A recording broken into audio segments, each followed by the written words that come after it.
Hello. કેમ આવું બોલે છે? અરે નથી બોલાતું સરખું મારાથી. હા, એ તો ખ્યાલ આવ્યો. સાંભળો, તમે ડોક્ટરની અપોઇન્ટમેન્ટ લઈ લો ને, મારાથી બોલાતું નથી.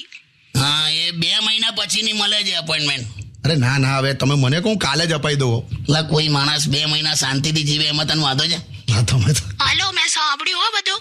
હા, બોલવાય માડી. તમે હવે ડોક્ટર પાસે લઈ જાઓ ને મને. હા ભાઈ, હા, પણ મેં તને એટલા માટે ફોન કર્યો છે કે મારે પણ હવે ડોક્ટરને બતાડવું પડે એવું છે, આંખના ડોક્ટરને. કેમ, તમને શું થયું? હું પાકીટ ખોલું છું ને તો મને એમાં કઈ દેખાતું જ નથી એમ. એ તો મેં લીધા છે, હવે મારે કામ હતું. તને કામ પડ્યા જ કરે છે રોજ. અને મને કહેતો ખરી કે તે કાઢ લીધા પૈસા. એમાં કહેવાનું શું, આઈ એમ યોર વાઇફ. તે મને ના ખબર હોય એવું. તમે છે ને ખાલી અત્યારે ડોક્ટરની અપોઇન્ટમેન્ટ લો મને અને એમાં પાછી મને શરદી થઈ છે, નાક બંધ થઈ ગયું છે. શરદીને લીધે નાક બંધ થઈ ગયું. આ શરદીની અસર એના જીભ પર કેમ નહીં થતી? કાકા તમે એ બધું સાંભળે છે. તમે ટાઈમ પાસ ના કરો.